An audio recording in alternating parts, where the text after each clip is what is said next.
मनमोहन सिंह गारू मनमोहन सिंह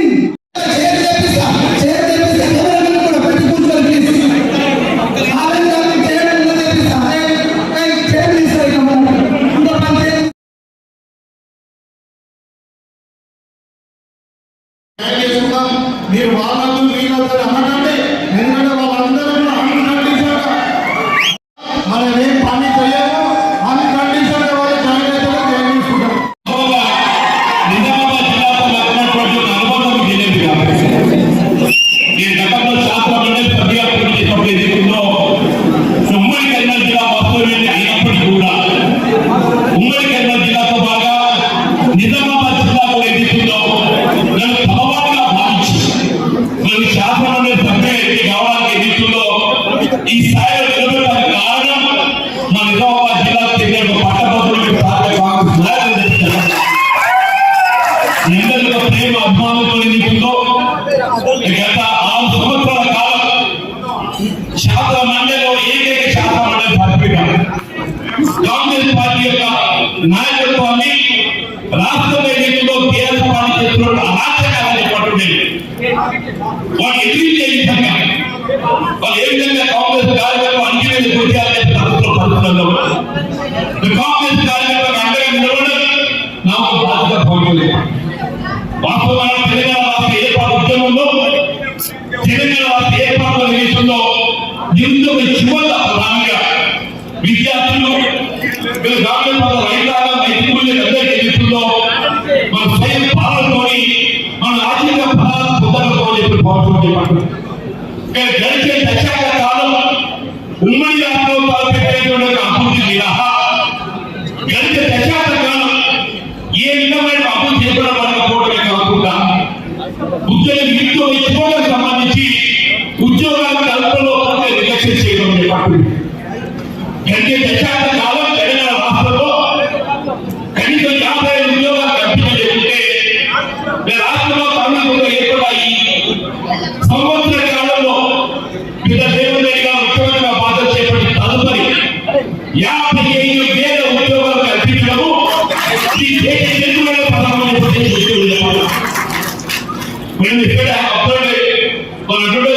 హిందూ వాళ్ళ కుటుంబం మొదలు పడింది. ఎందుకంటే ముఖ్యమంత్రి ఏం మాట్లాడుతున్నారు? జానాన్ని కలిగి కేంద్రంగా నాటించినారు. మీ తండ్రి ఏమన్నారు? మా కామారెడ్డిలో వాళ్ళంతా పాస్పోర్ట్ దందా విదేశాలకు పంపించిన దందా చేసింది. విలేజ్ మాట్లాడుతున్నాము. ఏమైంది ఇవాళ అకౌంట్లో ఇంటి ఇచ్చిన ఆర్డర్ క్యాన్సల్. ఇక బిడ్డ అంత ఇంటెన్సా మన గవర్నమెంట్ మీద ఎంత మాట్లాడుతున్నారు? 10 సంవత్సరాలు చేసి ఈ దాకా జాగ్రత్తగా 55 కోట్ల రూపాయలు పనిచేస్తాం. निन्ना सुनने वाली लॉजिक है. कल तक केटीआर ने कहा जो भी इंतजाम ये प्रदेश का है वो पूरा मैं जिम्मेदार हूँ. कोर्ट में अफिडेविट देंगे तो नाकेम मंत्री ऑफिसर చూసుకోవాలి. నాకు సంబంధం లేదు అంటుందా? कैसा बदल गया? उसमें बदल गया, सब बदल गया. उसमें गिरमुट का बदल था ना, ये भी गिरमुट है. तो ऐसे चीजें बहुत है. मन अटैक किया ग्राम ग्रामाల్లో కార్యకర్తలు ఇవ్వాలి. ఇప్పుడు వచ్చేది మీ పరీక్ష. మీరు नहीं ठीक है, आप खामोश रहेंगे तो कांग्रेस से नुकसान. उठो. आप जो कांग्रेस पार्टी किसानों के लिए गरीबों के लिए 55,000 मकान दिए, उन्हें मकान नहीं आता. 55,000 गली हम 300 का 15 इंजीनियरों को हमारे डिप्टी सीएम के साथ हमने दे दिया है. इवన్నీ కార్యక్రమాలు దయచేసి కార్యకర్తలు నేను నౌజవాన్ మీ అందరూ కోరుతున్నాం. ఎలాంటి కాంగ్రెస్ జెండా మీరు 10 సంవత్సరాలు కాపాడినలో ఇవాళ కూడా ఈ పరీక్షలో ముందుకు రండి. రాబోయే ఎలక్షన్లో లోకల్ పార్టీ మున్సిపాలిటీ అన్నిలో కాంగ్రెస్ జెండా ఏ విధంగా మన కాంగ్రెస్ పార్టీ తీసుకున్న స్కీమ్ మీరు బాగుంటున్నాం ఆ మూసము పోతేగా గ్రామ గ్రామాల్లో మీరు వేయడం వల్ల ప్రతి చోట కాంగ్రెస్ పార్టీ చేస్తున్న మంచి కార్యక్రమాలకు మీరు వేయండి, మీరు ఇంట్లో వేయాలి. అంత ఇక్కడ మీరు పొరపాటు చేస్తే ఇలా చేయండి. कांग्रेस पार्टी अंदर अधिकार नहीं तपनिसरिगा మీ ఆలోచనలు आपकी बात को कांग्रेस पार्टी सुनने के लिए दिल्ली से हमारे दीपादास मुंशी जी आए हैं, हमारे विश्वनाथ जी आए हैं. ఖచ్చితంగా కాంగ్రెస్ పార్టీ అధికారంలో ఉండాల్సిన అవసరం ఉండాలి అంటే సరే ఇప్పుడు సమస్యలు వస్తాయి. ఇద్దరు మాట్లాడారు, కొందరు ఓడిపోయి కొందరు టికెట్ రాకపోయి. మనం గమనించాల్సిందే, నాకు తెలిసి ఇక్కడ ఉన్నటువంటి వాళ్ళు చాలా మంది పదవులు ఆశించే వాళ్ళు అందరూ కూడా 30-40 సంవత్సరాల వయసు వాళ్ళే. అవునా? 60-70 సంవత్సరాల వయసు వాళ్ళు ఖచ్చితంగా సందర్భం వస్తుంది. ఒకరికి ఒక పదవి రావచ్చు, ఒకరికి ఇంకో పదవి రావచ్చు, ఒకరికి ఒకసారి రావచ్చు, ఇంకోసారి రావచ్చు. ఖచ్చితంగా ఆ సందర్భం వస్తుంది. రెండవది, ఈరోజు 10 సంవత్సరాలు నానా ఇబ్బందులు పడ్డారు.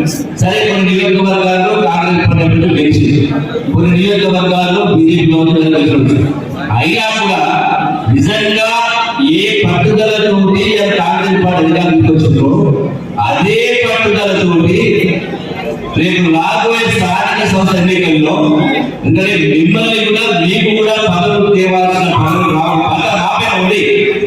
అంటే అదే పోరాటంతో ప్రజలు పనిచేస్తే రేపు సర్పంచ్ కావచ్చు, ఎంపీ కావచ్చు, జడ్పీ కావచ్చు, ఇవన్నీ కూడా జిల్లా పరిషత్ కావచ్చు, ఇవన్నీ కూడా మనకి ఎంచుకుంటే అధికారం వస్తే అధికారం మీరే చెలాయిస్తారు. మేమే నియోజకవర్గాల్లో అవునా కదా? గమనిస్తున్నా, మేము కూడా ఎన్నో డబ్బి ముందు వచ్చినాం. ఖచ్చితంగా నిరాశ నిస్పృహలు లోటు కావద్దు. మంచి నెక్స్ట్ భవిష్యత్తు మీదే ఉంటుంది. అది స్థానిక సంస్థలకైనా ఎమ్మెల్యేలకైనా ఇది జరగాలి అంటే ఓటు వేసేవారు ప్రజలు, ఓటు వేయించేవారు మీరు. అంటే ఈ రోజున ప్రభుత్వం చేస్తున్నటువంటి సంక్షేమ అభివృద్ధి కార్యక్రమాన్ని ప్రజలకు చేరవేసే బాధ్యత ఉంది. అప్పుడే మనం రేపు ఎన్నికల్లో మనం ఎన్నికలు చేస్తాం. వస్తా ఉంటే అమర్నాథ్ చూస్తా ఉంటే కేటీఆర్ मंच पे बैठे हुए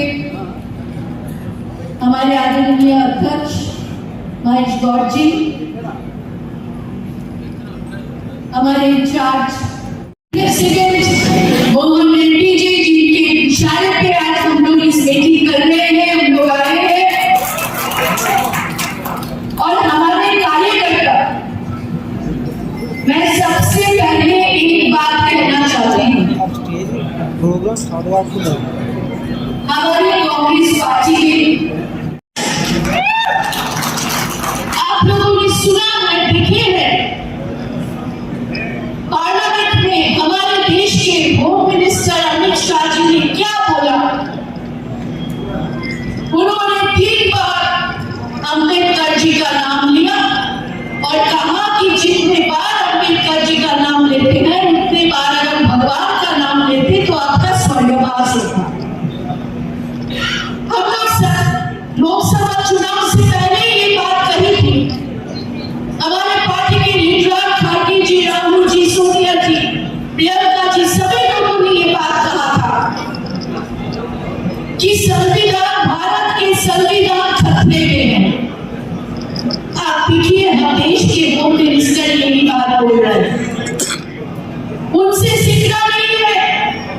हमारे देश जिनके ऊपर है, जो संविधान बाबा साहेब अम्बेडकर ने दिया है, लिखा है, पंडित जवाहरलाल नेहरू ने वो संविधान दिए हैं देश को. वो संविधान के पिता अम्बेडकर देश के लोगों के लिए भगवान है, उनके लिए जो संविधान को मानते हैं वो मानते हैं बाबा साहेब अम्बेडकर देश का पिता है. जैसे गांधी जी देश के जय भीम. इसीलिए कांग्रेस पार्टी ने फैसला किया है कि 26 जनवरी से पहले हर ब्लॉक में, हर डिस्ट्रिक्ट में, हर प्रदेश में नारा लगेगा, जय भीम, जय भीम, जय संविधान। और इसका रैली हम 26 से पहले तेलंगाना में भी करेंगे, सारे डिस्ट्रिक्ट में करेंगे, सारे ब्लॉक में करेंगे। हमारे देश में एससीज है, दलित है, आदिवासी है, पिछड़ा वर्ग के लोग हैं, माइनॉरिटीज है, सब समान है। राहुल जी का ये कहना है, जो पिछड़ा वर्ग का लोग है उनको हम एम्पावर करेंगे और आगे लाएंगे। समाज में तभी सुधार होगा। जो इंदिरा गांधी आवाज उठाई कि गरीबी हटाओ, उस गरीबी तभी दूर होगी अगर सारे कास्ट के लोग एम्पावर होंगे, शिक्षा मिलेगा, काम मिलेगा, उनके पॉकेट में पैसा होगा, तो फिर समाज में समानता आएगी। और ये राहुल गांधी का बात है, ये मान के हम लोग चलते। सरकार हमारा है, रेवंत जी, रेड्डी जी, बच्ची जी, हमारे सरकार, कांग्रेस की सरकार तेलंगाना में जो काम किया है, सारे लीडर यहाँ पे बोले, जो कमिटमेंट हम लोग किए थे, जो गारंटी हम लोग ने दिए थे, एक दो छोड़ के हम लोग सारे गारंटी काम किए। घर घर जाके ये बात बताना है, लोकल बॉडी हमारे जमीनी तौर पे भीत है। अगर लोकल बॉडी में हम शक्ति नहीं दिखा पाएंगे तो ऊपर हमारा कुछ नहीं रहेगा। इसलिए हमारी लड़ाई कांग्रेस की दुश्मन नहीं है, हमारे दुश्मन है बीच। आप लोगों ने सुना है, देखे हैं, पार्लियामेंट में हमारे देश के होम मिनिस्टर अमित शाह जी ने क्या बोला। उन्होंने 3 बार अम्बेडकर जी का नाम लिया और कहा कि जितने बार अम्बेडकर जी का नाम लेते हैं उतने बार अगर भगवान का नाम लेते तो आपका स्वर्गवास होता। हम लोग लोकसभा चुनाव से पहले ये बात कही थी। हमारे पार्टी के लीडर खाटी जी, राहुल जी, सोनिया जी, प्रियंका जी, सभी लोगों ने ये बात कहा था कि संविधान, भारत के संविधान खतरे में है। आप देखिए, हम देश के होम मिनिस्टर यही बात बोल रहे हैं, उनसे सीखना नहीं है। हमारे देश जिनके ऊपर है, जो संविधान बाबा साहेब अम्बेडकर ने दिया है, लिखा है, पंडित जवाहरलाल नेहरू ने वो संविधान दिए हैं देश को। वो संविधान के पिता अम्बेडकर देश के लोगों के लिए भगवान है, उनके लिए अमित जो संविधान को मानते हैं वो मानते हैं बाबा साहेब अम्बेडकर देश का पिता, जैसे महात्मा गांधी जी देश के। जय भीम।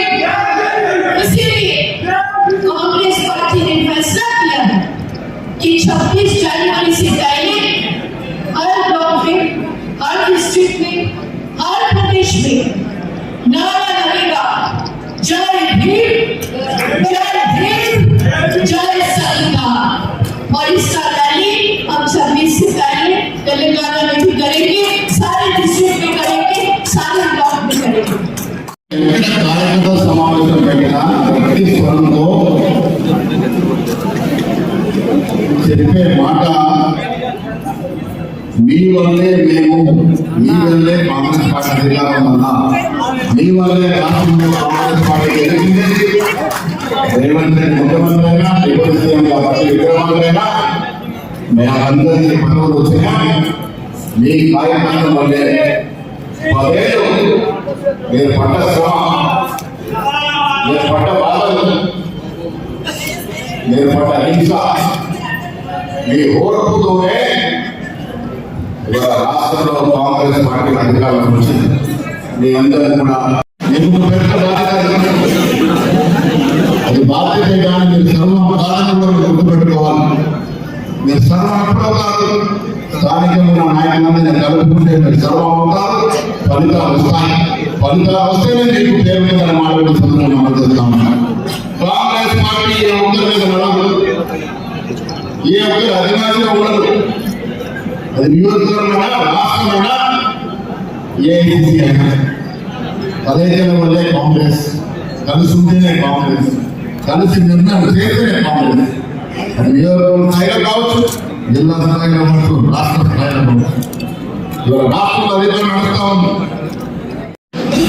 మిత్రాల కాంగ్రెస్ అధికారం కోసం ఎన్నో బాధ్యతమైన కార్యక్రమాలు ఇచ్చింది. ఈ కార్యక్రమాలు మనం అధికారులు చెప్పుకుంటే చెప్పుకోవాల్సిన బాధ్యత మీది. సభ్యులు గారు రైతు భరోసా ఎక్కడ తక్కువ చేయండి. సంవత్సరానికి 12,000 ఇస్తామని చెప్పాము, ఇస్తా ఉన్నాం. మీరు ప్రజలకు తెలియాలి. నిజమైన బీదవాడికి కదా, వ్యవసాయం చేసిన వాడికి కదా, రాళ్ళు గొప్పలకి జమీందారు కాదు కదా. సభ్యులు చెప్పినట్టుగా నాకు కూడా రామనగర్ గ్రామంలో మా ముత్తాతలు ఇచ్చినటువంటి 100 ఎకరాలు సగం కబ్జాలకి సగం పడుతుంది. నేను కూడా ముఖ్యమంత్రి నా రైతు భరోసా కావాలంటే అదేమన్నా న్యాయంగా ఉంటుందా అనుకున్నారా?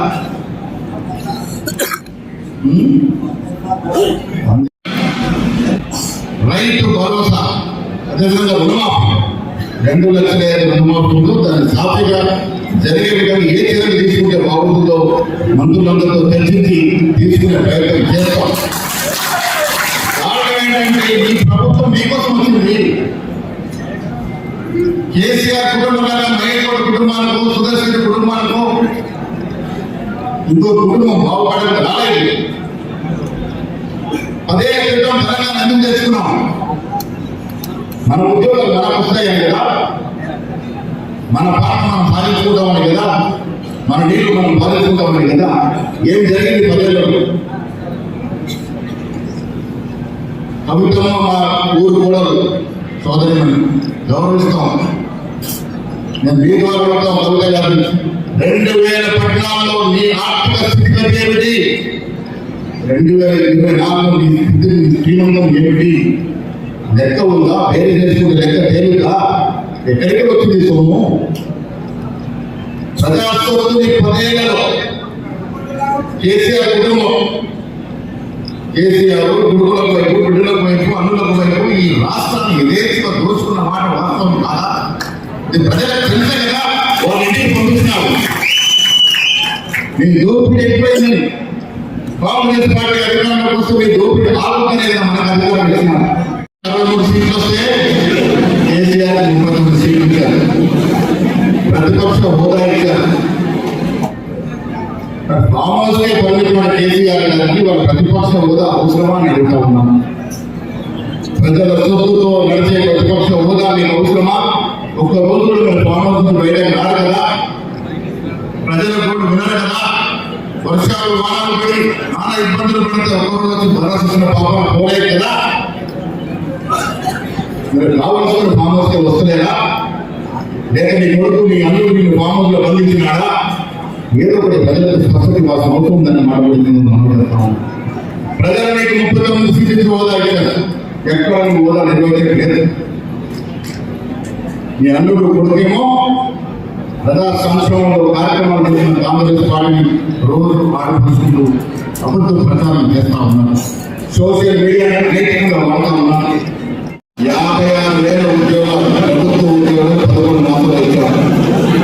మీ దగ్గర ఎవరు లేకుండా కేసీఆర్ గారు ప్రజలు ఎందుకు ఇచ్చారు? ఎవరు చెప్పగలుగుతారా? పత్రికా సోదరులు ఎందుకు ఇచ్చారు చెప్పండి. ప్రజలు పట్టుమని పదవి ఇవ్వలేదు. మనము పట్టుమని 50 ఇవ్వలేదు. మన సంవత్సరంలో 56,000 ఇచ్చాం. ఎంత వ్యత్యాసం ఉంది? 1:10 ఉంది. మన సంవత్సరానికి 5,000 ఉద్యోగాలు ఇస్తే మనం నెలకు 5,000 ఉద్యోగాలు ఇచ్చాం. 11 మాసాలు 56,000 ఉద్యోగాలు ఇచ్చాం. తెలంగాణ తెచ్చుకున్న ఉద్యోగాల కోసం కదా. కేసీఆర్ ఇంకా ఉద్యోగాలు వచ్చాయి. కేసీఆర్ ఒకటి మాత్రం గ్యారంటీ, కాంగ్రెస్ పార్టీ ఇచ్చిన ఏ మాట జాలపడుతుంది. కేసీఆర్ మాట మాట్లాడే పరిస్థితి లేదు. కేసీఆర్ మాట మోసం చేసే పరిస్థితి లేదు. వెనక ముందు అన్ని చేసుకుంటాం. ఈ రాష్ట్రంలో రాబోయే 4 ఏళ్లలో చక్కటి పాలన నుంచి వచ్చే ఎన్నికల్లో దాదాపు 100 సీట్లు గెలుచుకొని మళ్ళీ అధికారులు రావడమే కాదు, రాహుల్ గాంధీ గారిని ప్రధానమంత్రి చేసే దశగా ఈ రాష్ట్రంలో 17 పార్లమెంట్లు పెరుగుతాయి. మెజారిటీ పార్లమెంట్ గెలుచుకొని మీరు మేము కలగట్టిన విధంగా రాహుల్ గాంధీ గారిని ప్రధానమంత్రి చేయడం కోసం అందరం కూడా ఆలోచించడం కృషి చేయాలి. కార్యకర్తలు గ్రామాలకు తప్పు ప్రచారం చేస్తూ ఉన్నారు, తిప్పి కొట్టండి, ఛాలెంజ్ చేయండి. నేను హైదరాబాద్లో చెప్పాను, కేటీఆర్ హరీష్ రావు ఎవరుంటే అని మేము వస్తాం. 10 ఏళ్ళలో మీరు చేసిన అభివృద్ధి ఎంత, సంక్షేమం ఎంత, గొడవ మొదలైంది. అన్నగానే చెల్లె కార్యక్రమాలు చేస్తా ఉన్నాం, మరతల్లి గారిని బాగా కార్యక్రమాలు చేస్తున్నాం. ఎందుకు చేస్తున్నాము? ఎవరికి వారిని పోటీ పడి టీఆర్ఎస్ అధ్యక్ష పదవికి పోటీ పెడతా ఉన్నాం. 3 ముక్కలాగా నడుస్తా ఉన్నారు, ప్రజల్ని నొక్కబెట్టే ప్రయత్నం చేస్తా ఉన్నారు. నేను మీ బలంతో మీ ఆలోచనతో మాట్లాడుతూ ఉన్నాను. వచ్చే రాజకీయ సమరంలో, వచ్చే ఎన్నికల నాటికి బీఆర్ఎస్ పార్టీ అనేది ముఖచిత్రంలోనే ఉండదు. కాంగ్రెస్ పార్టీ ఏకపక్షంగా ముందుకు పోతుంది. 100 సీట్ల పైగా గెలుచుకుంటాము. ఎందుకు ధైర్యంగా చెప్తాము అంటే మా ప్రణాళికలు ఉన్నాయి. వచ్చే 4 ఏళ్లలో అలాంటి కార్యక్రమాలు ఇస్తాం ప్రజలకు, అలాంటి సంక్షేమం ఇస్తాం ప్రజలకు, ప్రజలను పొందుతాం.